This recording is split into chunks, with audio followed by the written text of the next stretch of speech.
Sur le plateau de Saclay, les sols sont très fertiles. La recherche et l'innovation aussi. Près d'un quart de la recherche publique française dans les domaines de l'agronomie ou du climat sera bientôt logée ici, avec des expertises très fortes sur les sujets de la biodiversité ou des sciences de l'environnement. La loi du Grand Paris de juin 2010 conduit l'agriculture et la recherche à se développer et à grandir ensemble. Le changement climatique et l'effondrement de la biodiversité sont aujourd'hui des réalités brutales qui impactent nos modes de vie. Les agriculteurs, par exemple, ont été confrontés très tôt à ces changements et cherchent à s'y adapter. L'expertise disponible ici est extrêmement précieuse pour créer de nouvelles manières d'organiser notre société. Je m'appelle Paul Ledley, je suis professeur à Paris-Saclay. Je coordonne un laboratoire d'excellence qui s'appelle Biodiversité, Agroécosystèmes, Société et Climat.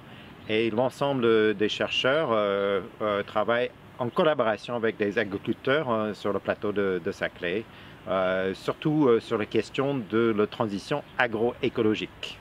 Donc, la transition agroécologique, c'est d'appliquer l'écologie à l'agriculture, c'est-à-dire de l'utiliser la biodiversité pour améliorer la qualité de pratiques agricoles. Donc, ce qui est intéressant avec le plateau de Saclay, c'est qu'on a un milieu agricole qui est complètement entouré par la ville, qui rend l'agriculture difficile sur le plateau de Saclay. La recherche-action en fait sur le secteur de Saclay, ça a été finalement dans les relations qui sont établies avec les agriculteurs depuis 2013, d'essayer d'intégrer en fait leurs questionnements dans nos réflexions, dans nos approches. Depuis 5-6 ans, on a renforcé nos liens avec la recherche. En fait, nous les agriculteurs, on a des choses qu'on ne comprend pas sur notamment l'azote, qu'elle soit chimique ou qu'elle soit organique. Le constat est le même, c'est qu'on ne sait pas où elle va, comment elle se transforme, etc. On a un lien super fort entre la recherche et l'agriculture.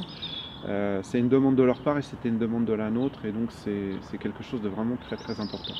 On essaye de façonner le territoire avec un certain nombre de contraintes et d'atouts et de contraintes, mais on veut essayer de le faire le mieux possible.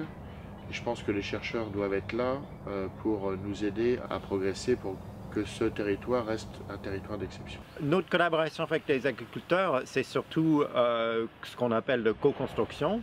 Eux, ils posent certaines questions. Nous avons des sujets de recherche et on essaie de trouver quelque chose qui marche entre les deux, sans qu'il y ait compromis sur la question, sans qu'il y ait de compromis sur notre intérêt de faire de la recherche. Et on a trouvé beaucoup de projets très intéressants. Au fur et à mesure finalement des rencontres et des rapprochements qui se sont établis, eh bien finalement on a pu réussir à installer quelques dispositifs de recherche dans des parcelles agricoles du plateau de Saclay. Donc les travaux ProLeg, d'études des produits résiduaires organiques en comparaison avec l'apport d'azote de légumineuses.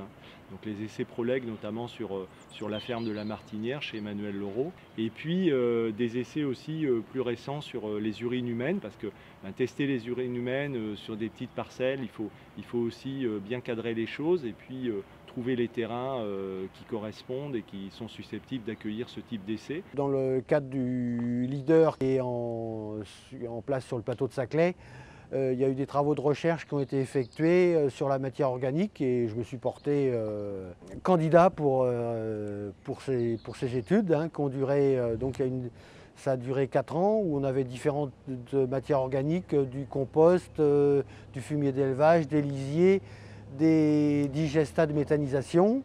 Et puis l'année dernière, on a eu un autre essai avec des urines humaines.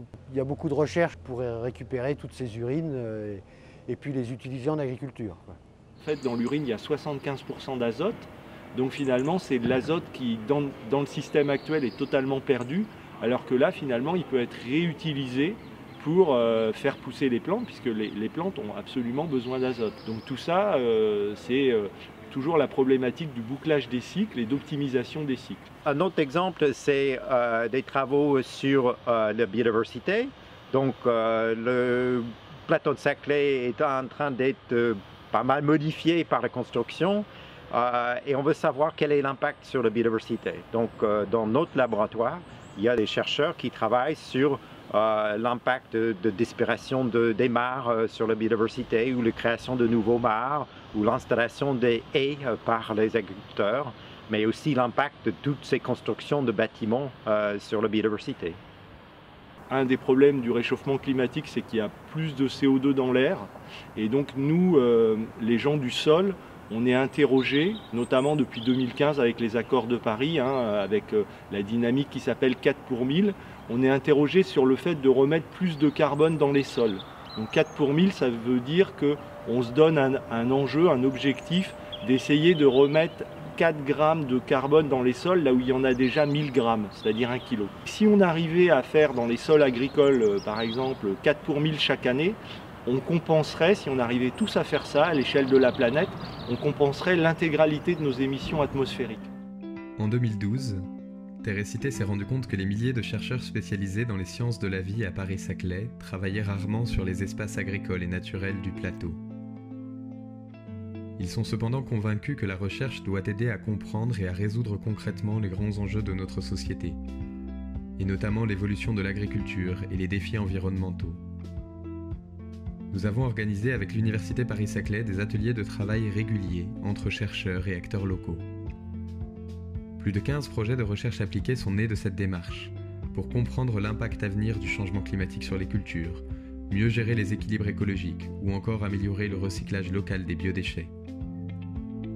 Confronter les connaissances académiques et l'expérience concrète du terrain a permis de faire évoluer les positions. En créant du lien entre les chercheurs et les acteurs locaux, ici et sur d'autres territoires, nous espérons contribuer à améliorer la durabilité de notre société.